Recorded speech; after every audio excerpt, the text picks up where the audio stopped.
LOL,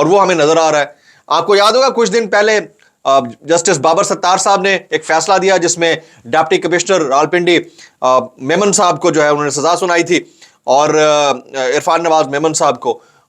اس کے بعد پھر یہ بات زبان زد عام تھی, مختلف جو اینالسٹ تھے انہوں نے اس بات کو کھول کر بیان کیا کہ یہ ٹگ آف وار ہے. اس ٹگ آف وار میں یا تو بابر ستار جیتیں گے یا قانون جیتے گا یا دوسری طرف والی پارٹی جیتے گی. تو ابھی دوسری طرف والی پارٹی جو ہے وہ سپر سیڈ کرتی ہوئی دکھائی دیتی ہے. پاکستان کی ڈیولپنگ پالیٹکس ہے وہ کیسے, ایک ٹویٹ ہے ثاقب بشیر صاحب نے کیا ہے, دکھا نہیں پاؤں گا لیکن آپ کو بتا رہا ہوں کہ توہین عدالت کیس میں اہم پیش رفت ڈپٹی کمشنر اسلام آباد عرفان نواز میمن و دیگر کے اپیلیں سننے والا بینچ ٹوٹ گیا. چیف جسٹس عامر فاروق اور جسٹس طارق محمود جہانگیر نے سماعت کی. اب کسی اور بینچ کے سامنے یہ کیس آئندہ دنوں میں مقرر ہوگا.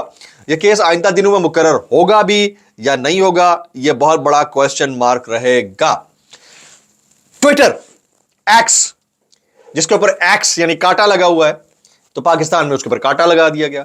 ادھر انڈیا کے اندر امبانی کے بیٹے کی شادی میں ایکس یعنی ٹویٹر کا مالک ایلون مسک, فیس بک کا مالک مارک زکربرگ, دنیا کے ہر برانڈ کا اونر وہاں پر موجود تھا, ہر سپر سٹار موجود تھا, بیکاز دے نو کہ ان کا برانڈ کتنا امپورٹنٹ ہے. برانڈ انڈیا, ان کا برانڈ کتنا امپورٹنٹ ہے, اور اس کو ریپرزینٹ کر رہا تھا کون, امبانی. یعنی ہر ملک میں کوئی ایک آدھ ایسی شخصیت, ایوانکا ٹرمپ بھی ایک آدھ ایسی شخصیت ہوتی ہے جس کو آپ بطور برانڈ پریزنٹ کرتے ہیں, جس کی اٹریکشن میں لوگ آپ کے ملک میں کھچے چلے آتے ہیں, آپ کا ڈریس پہنتے ہیں, آپ کے کلچر کو اڈاپٹ کرتے ہیں, آپ کے ساتھ کھانے کھاتے ہیں, آپ کے ساتھ اٹھتے بیٹھتے ہیں, آپ کی ٹی انجوائے کرتے ہیں, اور پھر پوری دنیا میں تحریک بن کے اٹھتی ہے کہ جناب اس ملک کے اندر تو ابھی بڑا سکون چل رہا ہے. پاکستان کے اندر بھی ایک برانڈ تھا, میں آپ کو اس کے اوپر بڑی ڈیٹیل میں بات کرنا چاہ رہا ہوں. پاکستان کے اندر کوئی ایک شخص ایسا نہیں ہے, کوئی ایک بھی شخص, نہ تو پولیٹیکل پرسنالٹیز میں یا بزنس ٹائکانز میں, نہ کسی اور ڈپارٹمنٹ سے, کوئی ایک شخص بھی ایسا نہیں ہے جس کو دیکھ کر پبلک کھینچی چلی جائے یا بڑی بڑی شخصیات پاکستان کے وزٹ کے لیے کھینچے چلے آئیں. آپ کے پاس صرف ایک شخص تھا جس نے آپ کو ورلڈ کپ جتا کر دیا, جس نے آپ کو پاکستان کی پالیٹکس کو ایک نیا رخ دکھا کر دیا, جس نے آپ کے ملک میں چیریٹی کی, جس نے آپ کے ملک میں ہاسپٹلز بنائے, یونیورسٹیز کا قیام عمل میں لایا. وہ شخص عمران خان ہے. ایک طرف امبانی جیسے برانڈ کی شادی میں دنیا کے سارے برانڈ اکٹھے ہو جاتے ہیں, اونرز اکٹھے ہو جاتے ہیں. ہمارے ہاں ٹویٹر کیونکہ ایکس ہے اس لیے اس کے اوپر کاٹا لگا ہوا ہے, اور ہمارے ہاں جو ہمارا برانڈ ہے اس کے اوپر بھی کاٹا لگا ہوا ہے. یہ ظلم ہے. یہ ظلم نہیں ہے تو اور کیا ہے؟ آپ کے پاس ہے کیا؟ آپ کو اپنی شناخت بیچنے کے لیے ہے کیا آپ کے پاس؟ یعنی ہمارے پاس, ہم پاکستانیوں کے پاس اپنی شناخت بیچنے کے لیے مجھے کوئی ایک برانڈ بتا دیں جس کے بارے میں ہم کہیں کہ اس کے نام کے اوپر ایلن مسک اور کیا نام ہے اس کا, مارک زکربرگ یا پھر ایوانکا ٹرمپ یا کوئی اور پاکستان آ جائے گا. کوئی ایک. ہم نے اس قابل نہیں چھوڑا اس ملک کو. ملک کو اس قابل اس لیے نہیں چھوڑا گیا کیونکہ جن کے پاس اختیار ہے وہ اس ملک میں رہتے نہیں ہیں, اور جو اس ملک میں رہتے ہیں ان کے پاس اختیار نہیں ہے. یہ سپر ایلیٹس کی گیم ہے, 20-25 سپر ایلیٹس کی گیم ہے جو کرپٹ رولنگ ایلیٹ کو ریپرزینٹ کرتے ہیں. ان کا کوئی لینا دینا نہیں ہے آٹے کے تھیلوں سے, وہ اس کے اوپر بھی اپنی تصویریں چسپاں کرتے ہیں. ان کا کوئی لینا دینا نہیں ہے غریب کی غربت سے, ان کا کوئی لینا دینا نہیں ہے پیٹرولیم پرائسز سے. وہ صرف اپنے بزنسز کو پروٹیکٹ کرتے ہیں. یہ کارٹیلز ہیں, انہوں نے کارٹیلز نے اپنا سلسلہ اس طرح کا بنایا ہوا ہے کہ عام آدمی وہاں تک نہ پہنچ سکے. میں کہہ رہا تھا کہ ادھر امبانی ہے تو ادھر آپ کے پاس ایک برانڈ تھا. اس فرق کو سمجھنے کی ضرورت ہے. ہم نے کیا کیا ہے کہ اس برانڈ کے اونر جس ملک میں جا رہے ہیں اس کے پڑوسی ملک میں جو کہ ایک نیوکلیئر کنٹری ہے اس کے اندر اس کی ویب سائٹ کو ہی بین کیا ہوا ہے, آج کھول دیا. اس سے بڑا ظلم نہیں ہو سکتا. تھوڑی دیر پہلے ٹویٹر کھولا, اس سے بڑا ظلم نہیں ہو سکتا. لیکن یہ کیوں کر رہے ہیں ہم؟ کیونکہ ہمیں تنقید پسند نہیں ہے. انڈیا میں نہیں ہوتی, بنگلہ دیش میں نہیں ہوتی, امریکہ میں نہیں ہوتی. ہم نے رول آف لا کو امپلیمنٹ ہی نہیں کیا. لا ہمارا ہمیشہ مس یوز ہوا ہے. 95% لا ہمارا ہمیشہ مس یوز ہوا ہے.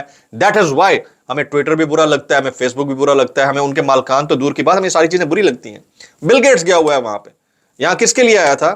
آیا ہوگا نواز شریف یا بینظیر سے ملنے بھی, لیکن عمران خان سے ملاقات کے دوران اس نے کیا کچھ نہیں کہا. تو ہم اپنا امیج اس طرح کیوں نہیں ڈیولپ کر رہے جس طرح آپ کے نیبرنگ کنٹریز. آپ یہ مت سمجھیے کہ برابر والے ملک کی تعریف کرنے والا جو ہے وہ تو غدار وطن ہے اس کے. اور بھائی کوئی اگر اچھا کام کر رہا ہے نا, اس کے اچھے کام کو تو ہم اڈاپٹ کر سکتے ہیں, چاہے وہ بنگلہ دیش ہے, انڈیا ہے, مالدیوز ہے, یا دنیا کا کوئی دوسرا ملک ہے, ہم اس کو تو اڈاپٹ کر سکتے ہیں. لیکن نہیں, ہم نے نہیں کرنا اور ہم اس پہ پھنسے ہوئے ہیں.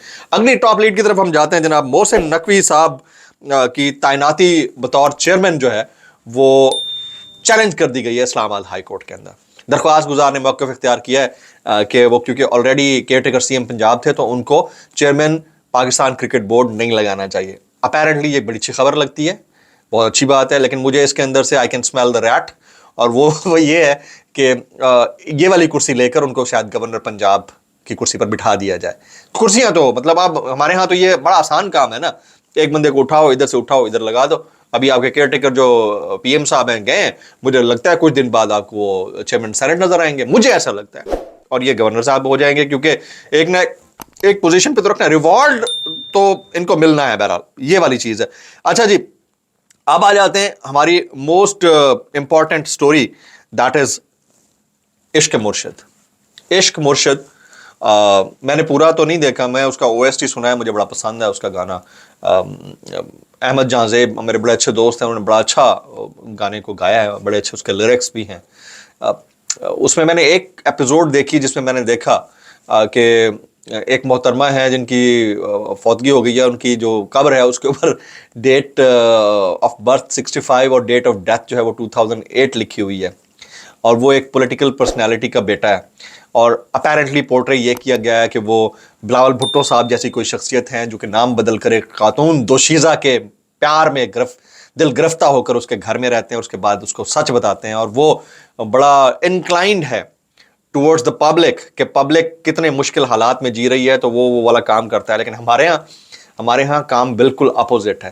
جو کرپٹ رولنگ ایلیٹ ہے نا, اس کا اصل چہرہ اگر آپ دیکھنا چاہیں نا, تو جو بلاول بھٹو زرداری صاحب کا امیج اس ڈرامے کے اندر ایک مطلب ہو سکتا ہے کہ سیم دکھانے کی کوشش کی گئی ہو. اب بعضوں کا سٹوریز ایک جیسی ہو بھی جاتی ہیں, لیکن it was a deliberate act, مجھے تو ایسا لگا. تو اصل چہرہ آپ دیکھیں نا, تو یہ کسی غریب نادار 2 ٹکے کے کسی شخص کو اپنے قریب بھی نہیں بٹکنے دیتے. یہ والی جو رولنگ ایلیٹ ہے, چاہے وہ نواز شریف صاحب ہوں, ان کے صاحبزادی ہوں, یا زرداری صاحب ہوں, ان کے صاحبزادے ہوں, یہ کلچر کو اس طرح انہوں نے پرمان چڑھایا ہوا ہے کہ اپنے گرد انہوں نے ایک سسٹ بنائی ہوئی ہے, اس سسٹ کے اندر کسی کو نہیں آنے دیتے. تو ہمارے ہاں جو ڈراموں کا عشق مرشد ہے وہ حقیقی سیاسی زندگی کے عشق مرشد سے 1000 گنا مختلف ہے. ٹھیک ہے, وہ ایک آئیڈیل ورلڈ ہے اور یہ ریئل ورلڈ ہے. ریئل ورلڈ کے اندر آپ کا مرشد یہاں پر پبلک کا کوئی اور ہے, وہ سب کو پتا ہے. وہ اس وقت سلاخوں کے پیچھے بیٹھا ہے, اس کا نام ہے قیدی نمبر 804 یعنی عمران احمد خان نیازی. اور عمران خان نیازی پبلک کا ریئل ٹرو عشق مرشد بن چکا ہے.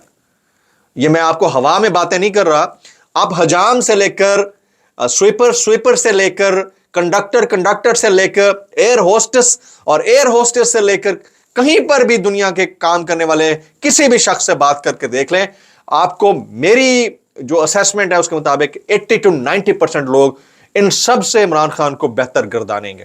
آپ کو پتا ہے کہ اس دفعہ ووٹ عمران خان کی محبت سے زیادہ ان سب چوروں لٹیروں کی نفرت میں پڑا ہے. عمران خان کو تو جو لوگ لائک کرتے ہیں, ان کو پتا ہے کہ عمران خان از اے برانڈ, ان کی پرسنالٹی ہے, جو لوگ لائک کرتے ہیں وہ کرتے ہیں. لیکن یہ جو باقی ٹولہ آیا ہوا ہے نا, اس کی نفرت میں زیادہ ووٹ پڑا ہے. میں آپ کو مزے کی بات بتاؤں, میں ایک دوست کے گھر گیا ہوا تھا, ان کے گھر ایک میڈ کام کرنے آتی ہے. میں نے پوچھا کہ آپ نے ووٹ کس کو دیا ہے, تو انہیں پتا ہمیں کینڈیڈیٹ کا نام نہیں پتا کون ہے, پتا نہیں کون ہے, لیکن اتنا پتا تھا کہ عمران خان کا جو بندہ ہے اس کا جو وہ ہے سائن ہے وہ بینگن ہے, ٹھیک ہے, یا تربوز ہے, یا چھری ہے, یا کانٹا ہے, یا بیڈ ہے. کہ بس ہمیں یہ پتا تھا, ہم نے جا کے ٹھپا مارا, ہمیں کہا کہ عمران خان کا بندہ ہے, اس کو ووٹ دینا ہے, ادھر نہیں دینا نواز شریف اور مریم نواز صاحبہ اور زرداری صاحب والے ٹولے کو. تو یہ والی چیز ہے. پرابلم کیا ہے پھر ڈرامے والے عشق مرشد میں ہم دیکھتے ہیں کہ جو فضل بخش ہے اس ٹائپ کا جو کیریکٹر ہے وہ انکلائن ٹورڈز پبلک ہے اور پبلک کی ویلفیئر کے لیے کام کرتا ہے, اور وہ سپر سیڈ کرنا چاہتا ہے پورے سسٹم کے اوپر. حالانکہ حالات یہ ہیں کہ آپ کی جو ریالٹی کے اندر جو آپ کا عشق مرشد ہے وہ جب سپر سیڈ کرنے کی کوشش کرتا ہے تو وہ سلاخوں کے پیچھے. یہ فرق ہے, یہ ریالٹی کا فرق ہے. اس کے پیچھے ایک شبرا نہیں، ایک کروڑ شبرا فدا ہے، اور ادھر جو ہے وہ معاملہ ہی دوسرا ہے، تو آپ کو پتہ ہی ہے۔ تو یہ چیزیں ریالٹی سے بالکل مختلف ہیں۔ تو ہمارے جو یہ ڈراما پروڈکشن ہاؤسز ہیں، ان کو بھی 10,000 دفعہ سوچنا چاہیے کہ بھائی آپ جو پورٹرے یا پکچر پورٹرے کر رہے ہیں وہ ریئل ہونی چاہیے۔ اچھا اب اس میں انٹینٹ کو آپ چیلنج نہیں کر سکتے، ہو سکتا ہے انٹینٹ یہ ہو کہ یا اللہ ہمارے ملک میں بھی ایسا کوئی سیاستدان آ جائے جو اس طرح کا انکلائنیشن رکھے پبلک کی طرف، ہو سکتا ہے یہ انٹینٹ ہو، لیکن جو آپ ریفلیکٹ کر رہے ہیں وہ آپ کے کلچر کو بھی ریفلیکٹ کر رہا ہوتا ہے۔ تو ہمارا تو یہ کلچر ہے ہی نہیں، ہمارا کلچر تو کیا ہے، پھرتیاں، ہمیں کنجکشن میں جیوگرافی نظر آ جاتی ہے، ہم جو ہے وہ ریالٹی سے ہٹ کر ہم غلط کو سچ اور سچ کو غلط بنا کر پیش کرنے والے لوگوں میں سے ہیں۔ تو اس عشق مرشد کا جس کا تعلق آئیڈیالزم سے ہے، اس عشق مرشد کا جس کا تعلق سلاخوں کے پیچھے سے ہے، دونوں کے درمیان کوئی کمپیریزن بنتا ہی نہیں ہے۔ تو آپ کی ریئل لائف کا، یعنی ہماری ریئل لائف کا اس وقت پاکستان کی جو گراؤنڈ ریالٹی کا واقعتاً عشق مرشد کوئی ہے تو وہ قیدی نمبر 804 ہے۔ یہ آپ کسی سے بھی ڈسکس کر سکتے ہیں، کسی سے پوچھ سکتے ہیں، میری اوپینین ہے، کوئی ڈس ایگری کر سکتا ہے، لیکن حقائق بہرحال یہ ہے۔ آج کے ویلاگ سے اتنا ہی، سبسکرائب کیجئے، بیل آئیکن کیجئے، دعا میں یاد رکھیے گا۔ السلام علیکم ورحمۃ اللہ وبرکاتہ۔